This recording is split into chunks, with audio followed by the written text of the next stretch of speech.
Underground Bunker. This is your proprietor up on Kensico Dam. Chilly January day. Thought I'd talk to you about today's story. It's a question I get all the time. I know Mike Rinder does too. People always ask us, who's going to replace David Miscavige as the leader of Scientology? I don't know. I think it's an odd question. I mean, the guy's only 62. He obviously takes good care of himself. He's now been leading Scientology longer than founder L. Ron Hubbard did. I don't think he's going anywhere for a while, but I understand why people ask the question. So I asked Mike the other night when we were doing the Mark Twain house talk, and he said something interesting. He said, even though people like Norman Starkey and Mark Yeager have been in the hole all these years, they might be able to emerge and step into that spot. I thought that was an interesting response. But then he had this look on his face. He suddenly thought of something. He said, if Shelley Miscavige came out, I know it's been 17 years she's been up at that little mountain compound, but if she showed up at the base, she might be able to step into that role. And I thought that was really interesting. He admitted he thought of it right then. I mean, we don't know if she's in any kind of shape to do that or if she's going to outlive Dave, but that was an interesting suggestion.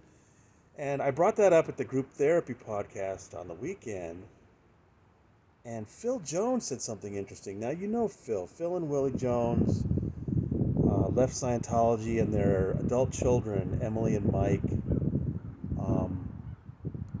were ordered to disconnect from them, and it's been really heartbreaking for Phil and Willie.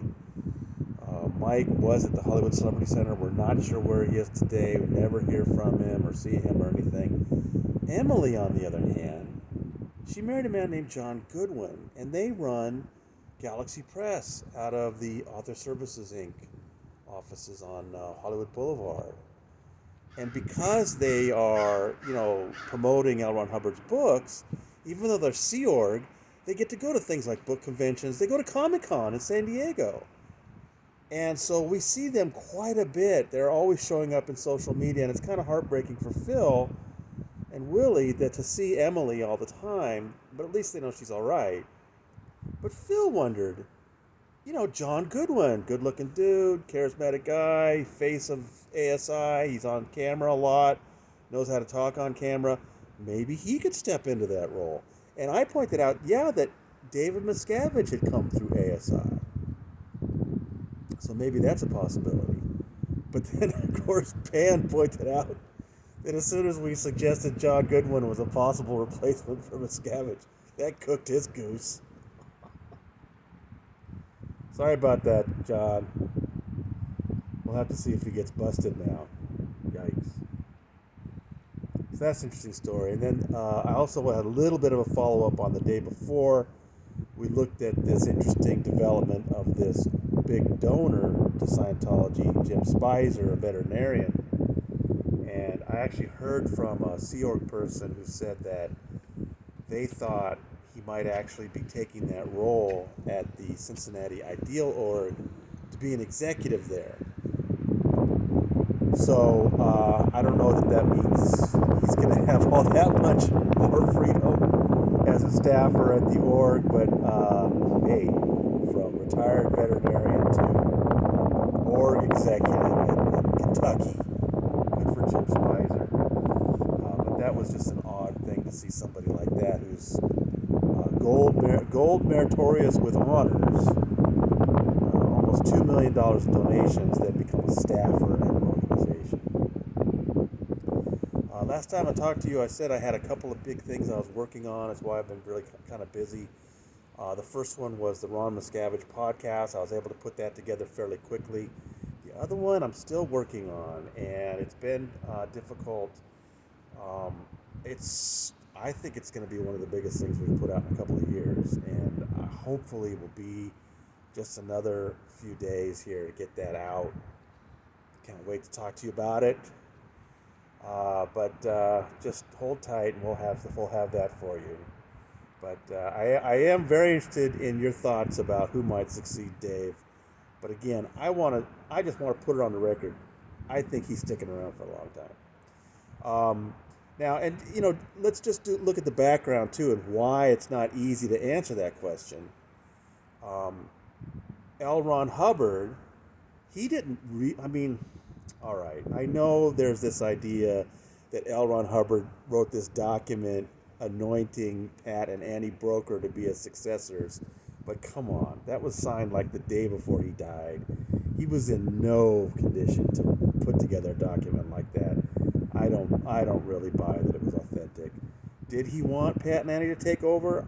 Perhaps, but because L. Ron Hubbard had never really written anything about that, there was no sort of succession plan. Once he died, it was just a scramble for power, and David Miscavige was the most ruthless. I know there are a lot of former Scientologists that are very unhappy about that, and they think there should have been some sort of a more democratic way of electing a leader. But in what universe is anything created by L. Ron Hubbard going to have sort of a democratic, makeup? It's just not. I don't know where they get that. L. Ron Hubbard was a megalomaniac who ran a ruthless organization, and he was replaced by a megalomaniac who runs a ruthless organization. And of course, David Miscavige is not planning for succession because he can't imagine not ever being in control. Never not being in control. I'm missing up on my double negatives. But you understand what I'm saying. David Miscavige doesn't give a minute's thought to who's going to replace him. And so if something did happen, it'll once again be a mad, push for control. I had raised also with Mike the idea about the attorneys, Monique Yingling, Eric Lieberman. Are they kind of a Praetorian Guard, and are they going to want a particular person in? And Phil Jones pointed out once again that might also argue for John Goodwin, somebody they can control. So a lot of variables, really hard to predict. And again, I don't think it's going to happen anytime soon. Also, if David Miscavige is deposed, it might be because there's some government action going on or litigation. And so it might be really unclear who is taking over the Scientology movement.